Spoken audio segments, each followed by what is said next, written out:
লাঠি, hockey stick, cricket bat, stamp দিয়ে বেধড়ক পেটানো হয় তোফাজ্জলকে। তাকে 2 দফা মারধর করা হয়। মোবাইল ফোন চোর সন্দেহ করে প্রথম রাত 8টার দিকে মারধর করা হয়, পরে খাবার খাওয়ানো হয়। এরপর আবারও মারধর করলে তোফাজ্জল নিস্তেজ হয়ে পড়ে বলে জবানবন্দি দেওয়া শিক্ষার্থীরা আদালতকে জানান। জবানবন্দি দেওয়া একজন আদালতকে বলেছেন, ক্ষুধার্ত তোফাজ্জলকে যখন খাবার খাওয়ানো হয় তখন তার চারপাশে ঘিরেছিলেন হলের শিক্ষার্থীরা। খাবার খাওয়া নিয়ে বিভিন্ন ধরনের মন্তব্য ছুড়ে দেওয়া, হাততালি দেওয়া, জোরে জোরে চিৎকার চেঁচামেচি করে বিভিন্ন ধরনের কটূক্তি করা হয়েছিল। খাবার কেমন হয়েছে জিজ্ঞেস করলে এক পর্যায়ে তোফাজ্জল বলেছিলেন, আল্লাহর রহমতে খুব ভালো খাবার।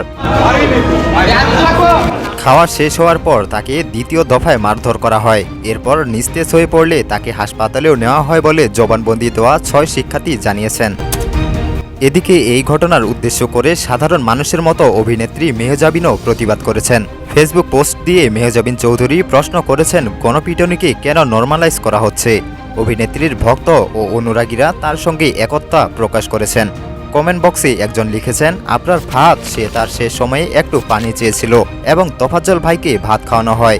2 ঘটনা একই রকম মনে হয় আমার। এর বিচার আজকের ভেতর করা দরকার। কে মেধাবী, কে ঢাবি ছাত্র, এসব এখন আর দেখার সময় না। বিচার করতে হবে মানে করতেই হবে।